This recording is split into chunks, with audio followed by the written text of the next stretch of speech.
Carthage artist Sam Butcher is known for his precious moments creations, of course, but now he's revealing another side of his creativity. KOAM photojournalist Matt Lamb today talked with him about his art. I've always been interested in contemporary art as long as I learned about it. And it happened, I think, when I was about in the 8th grade. And I was reading the Times magazine, and I saw this different kind of art. And I enjoyed it from the moment that I saw it.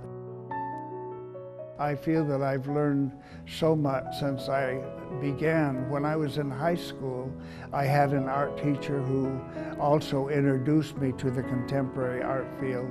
And I feel that I've grown so much because I've really enjoyed doing this, and I've wanted to experiment and experiment until I've learned so much, like from cubistic art, non-objective painting, and so forth.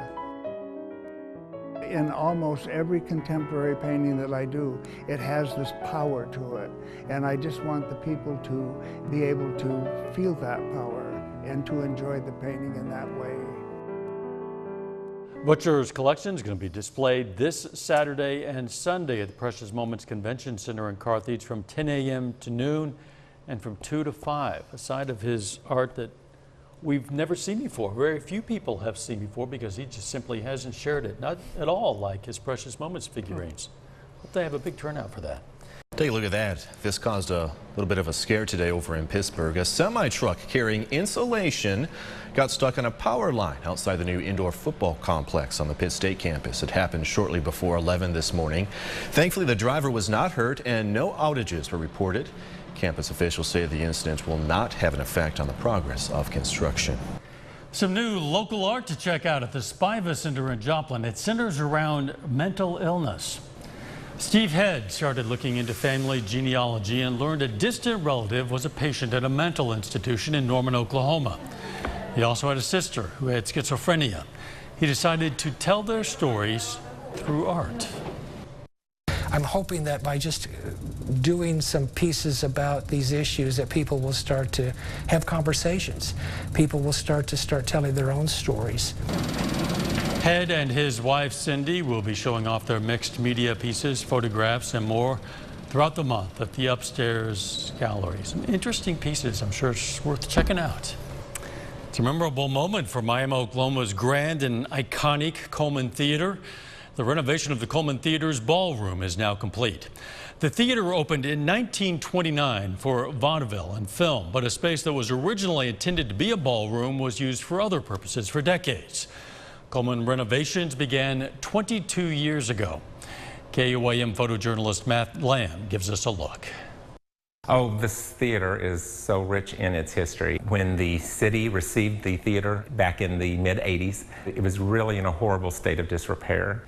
But the people from Miami, they hated to see talks of demolition, which they had discussed. The city owned the building, and they let this group of volunteers elect a board of trustees, and then they were the managers of the theater.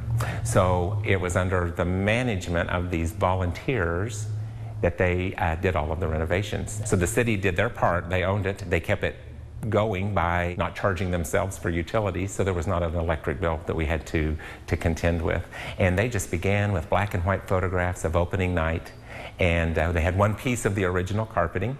And they just started in. They said, we want it to look like it did, and we want it to be a working theater like it was. Some of the best things that I hear about or that I have been connected with are people who have memories from the past and come back and share them with us. And so those are, to me, some of the more important things, as those people then have made an effort to see the theater come back to life because of their memories. A town needs to provide to their community arts and culture, and that's what we try to provide.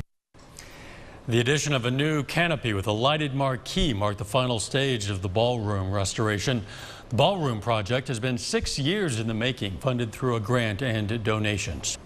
Second and third grade students in Columbus, Kansas are supporting our troops this summer with lemonade. The Columbus Courthouse was host today to a lemonade stand run by kids from Highland Elementary School. A portion of the proceeds will go toward care packages for soldiers. Students also hope to fund the construction of a fence for a dog at the local nursing home. Today's stand brought in $220 within just about an hour's time.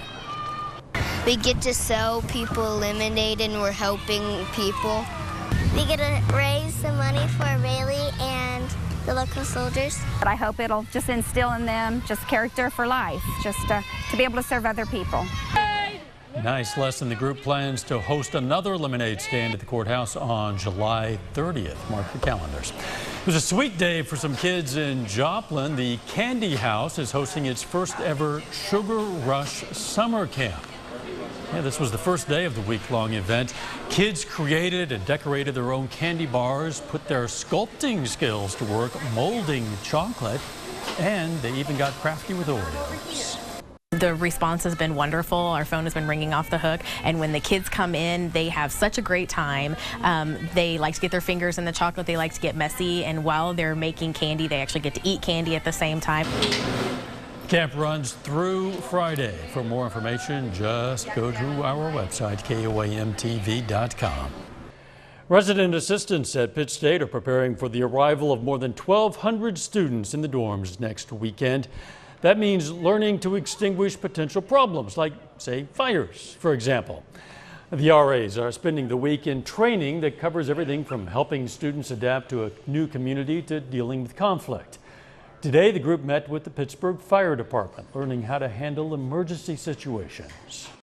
As first responders, we need to know what our role is in that situation, as far as, do we need to contact the police, do we need to contact, because you know, if we need to contact supervisor, air coordinator like myself, some of those things are absolutely necessary. I did learn how to shoot a fire extinguisher off. It's pretty fun.